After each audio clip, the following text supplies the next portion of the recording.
कोई एक रिकॉर्ड है कितनी रील बनाई है 24 में? और ना लाइटर नोट, आज तो 31 दिसंबर है, बता दो मेरे भाई, हैं दादा कितनी रील बनाई थी? प्रणाम, कितनी रील बनाई इस साल?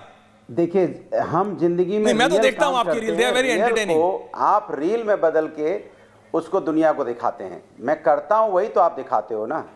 रील तो वो होती है जो आदमी बनाता है। स्पोर्ट्स शूज पहन के खेती करोगे तो मैं क्या करूंगा? उसको सीरियसली तो नहीं लूंगा ना। तो दिखाई देता है, टेनिस खेलते हैं तो दिखाई देता है, अगर हम सेवा करते हैं जनता की तो दिखाई देता है। मुझे आपने गोलगप्पे खिलाए थे, वो भी चलाया था, डंडा और क्रिकेट खेलते हैं तो दिखाई देता है। ऐसा मत बोलो। तो हम योगा करते हैं तो दिखाई देता है ना। घुड़सवारी करो, रियल में, चाहे आप गोलगप्पे खिलाओ, चाहे आप आटा चावल बांटो, मैं सब दिखाता हूं। लेकिन coming on to serious note, ये साल आपके लिए भी अच्छा रहा है, समाजवादी पार्टी के लिए अच्छा इसलिए रहा क्योंकि लोकसभा चुनाव में अगर एक पार्टी ने कांग्रेस के अलावा बीजेपी को टक्कर दी, और वो भी एक ऐसे प्रदेश में दर्शकों जो कि सबसे महत्वपूर्ण प्रदेश है Uttar Pradesh, it was amazing, expected नहीं था।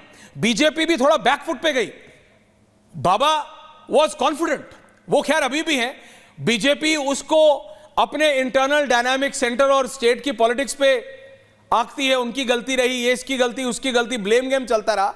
लेकिन उसमें समाजवादी पार्टी और अखिलेश यादव बाजी मार गए, अच्छे खासे सांसद आए हैं आपके। अनुराग जी कैसा रहा 24 और 25 में, क्या उम्मीद है आपको समाजवादी पार्टी के लिए? Only him with graphics. Aishwarya ji आपको नमस्कार। चूंकि हम लोग न्यू ईयर की ईद पे एक दूसरे से रूबरू हो रहे हैं, मुझे पूरा यकीन और विश्वास है आने वाला साल आपके लिए, आपके चैनल के लिए, हमारे देशवासी जो हम लोगों को सुन रहे हैं, देख रहे हैं, उनके लिए, सबके लिए, हमारे जो पैनलिस्ट साथ बैठे हैं सबके लिए बहुत शुभ होगा और सबकी ज़िंदगी में खुशियाँ आएंगी। ऐसा मेरा मानना है कि नए साल में सबको खुशियाँ मिले।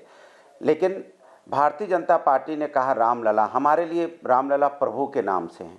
हमारे लिए रामलला का मतलब होता है अयोध्या में जो प्रभु रामलला जी हैं, जिनका आशीर्वाद हम लोगों को मिला है और जिसकी वजह से अयोध्या में हम लोग जीते हैं, हम उनको रामलला समझते हैं। आर से भी राम समझते हैं और लला से भी राम समझते हैं, तो हम लोग प्रभु राम को ही रामलला बोलते हैं, उसकी डेफिनेशन अलग अलग नहीं निकालते। प्रभु मतलब प्रभु राम होता है, उनके सामने कोई नहीं। दूसरा, संविधान जो 204, जब 2024 की बात करेंगे तो समाजवादी पार्टी संविधान बचाने के लिए लड़ाई लड़ रही थी और उसमें जनता ने मुझे आशीर्वाद दिया, हम लोगों को, समाजवादी को, इंडिया गठबंधन को आशीर्वाद दिया जी। और भारतीय जनता पार्टी जो 400 सीटों की मांग कर रही थी उसको रोका जनता ने, और संविधान जो बदलने की बात करते थे उनको अलमत में लेके आए, उनको बैसाखी पे लाके खड़ा कर दिया।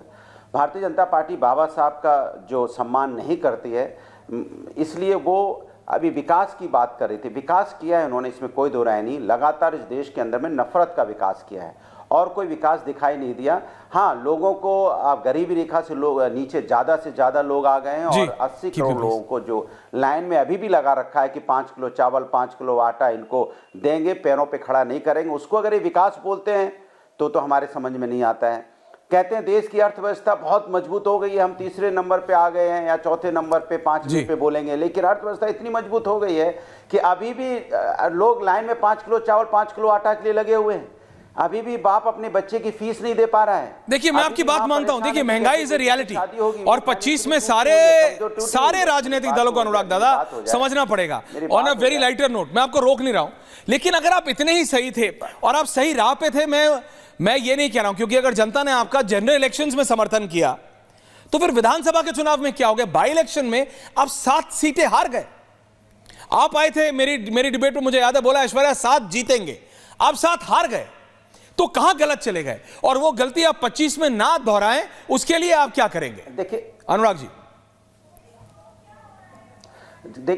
देखिए जनता का आशीर्वाद समाजवादी के साथ है, आप भी अच्छी तरह जानते हो और आपकी आत्मा भी जानती है और व्यूअर जो सुन रहे हैं, जो देख रहे हैं, वो भी जानते हैं कि किस तरह का तांडव देखने का मिला। और हम नहीं, चुनाव आयोग जो भारतीय जनता पार्टी के लिए कभी जल्दी कुछ बोलता नहीं, उसको भी यहाँ पुलिस वाले, 7 पुलिस वाले सस्पेंड करने पड़े थे। तो मैं उसमें बहुत डिटेल में नहीं जाना चाहता, नया साल है, अच्छी बातें करें तो ज़्यादा अच्छा है। हम तो बस इतना ही कहेंगे कि भारतीय जनता पार्टी को सद्बुद्धि दे, नए साल में जो विकास की बात ये करते हैं, नफरत की विकास न करके सच में लोगों के प्लीज अपनी बात का विकास करें।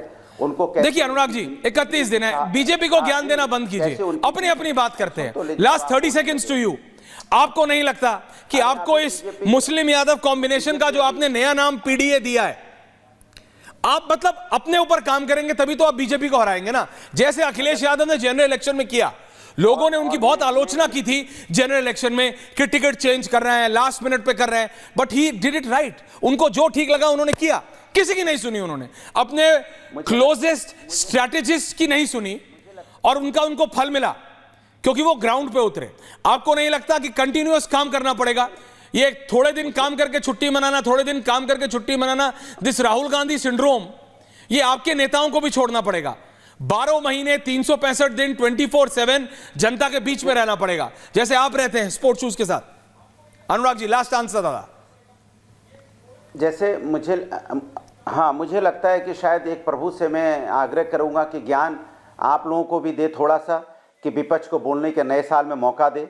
विपक्ष के नेताओं को ज्ञान ना दे के ये ज्ञान अगर भारतीय जनता पार्टी को देंगे आप लोग, तो बहुत अच्छा लगेगा नए साल में। सारा ज्ञान हम लोग को आप देते हैं, उतना ज्ञान आप बीजेपी वालों को दे दीजिए तो देश का देता हूं ना। विकास के बारे में कहा गया, क्यों नहीं दिया? मैंने कहा ना, प्रार्थना करूंगा कि बटोगे कटोगे में विकास को मत भूलो। Development is the most important thing. देश की जनता को विकास चाहिए, आने तो दो, विकास चाहिए। फिर बोल पड़े आप। अरे नहीं, अच्छा बोलिए। 30 सेकंड नॉन स्टॉप बोलिए। 3 मिनट का समय देते हो प्रभु के। ऐसा मैं कह रहा हूं 3 मिनट में प्रभु से आग्रह करूंगा कि 3 मिनट में कम से कम 1 मिनट बोलने का मौका मिले। अरे एक नहीं, आपने 3.5 मिनट बोला। बस एक चीज और बता दीजिए, और ये मेरा सवाल नहीं है, इट्स ऑन पॉपुलर डिमांड, कि क्या 31 दिसंबर को भी सवाल है कि क्या 31 दिसंबर को भी अनुराग भदौरिया ग्रीन ही पहनते हैं, या कोई और कलर उनके वार्डरोब में है नहीं, या थान ज्यादा बड़ा खरीद लिया गुरु? ऑन पॉपुलर डिमांड, मेरा नहीं। देखिए, हम देश को देखिए, मैं तो बस इतना ही कहूंगा कि इस देश के अंदर में बटोगे कटोगे जैसी बात कभी नहीं होनी चाहिए, क्योंकि हिंदुस्तान एक है, हम सब एक हैं, हम सब का डीएनए एक है, खून एक है, हम सब भारत माता के संतान हैं, हिंदुस्तान के सपूत हैं, सबका सब अपना सभी का एक साथ मिलकर इसी समाज में रहना है, देश को आगे बढ़ाना है। इसलिए भारतीय जनता पार्टी को बटोगे कटोगे को नारे को छोड़ देना चाहिए और जोड़ने की बात करनी चाहिए, तोड़ने की बात बंद होनी चाहिए, क्योंकि हिंदुस्तान है तो आप भी हैं ऐश्वर्या जी, हम भी हैं, दल भी हैं, पार्टियां भी, राजनीति है। इसलिए हिंदुस्तान का रहना बहुत ज़रूरी है। सिर्फ महज सत्ता पाने के लिए, जैसे आपने बोला कि 7 में से 2 जीते आप, सत्ता पाना ही हमारा मकसद नहीं है। समाज के अंदर की, समाज में तस्वीर बदलना भी सरकार का मकसद होना चाहिए। समाज मेरे सवाल का जवाब नहीं दिया कि क्या 31 दिसंबर को भी होना चाहिए किसी भी, कि क्या 31 दिसंबर को भी Anurag Bhadauria is always on green, और 1 जनवरी 2025 को हरा जो होता है, नहीं, हरा इज गुड, मेरे को तो बहुत अच्छा लगता है, लेकिन बस पूछ रहा हूं, होता है समृद्धि का प्रतीक। बट एक चीज का ओवरडोज हो जाए तो दिक्कत होती है अनुराग। हरा जो होता है समृद्धि का अरे सुन तो लीजिए, नहीं कोई दिक्कत नहीं होती है। अति का भला ना बोलना, अति की भली न चूप, हरे भरे पेड़ पौधे, अति की भला ना बरसना, अति की भली न धूप, अति हर चीज की गच्छे होता है। देखिए अनुराग भदौरिया को ना मैं 1 जनवरी को रोक पाया था, ना मैं 31 दिसंबर को रोक पाऊंगा, एंड ट्रस्ट मी यू दर्शकों, ना मैं 1 जनवरी 2025 को रोक पाऊंगा। यही यूएसपी है अनुराग भदौरिया की। लेकिन एक चीज और जो इस साल में हमने देखी कि बहुत हिंदू मुसलमान हुआ, बहुत हिंदू मुसलमान हुआ।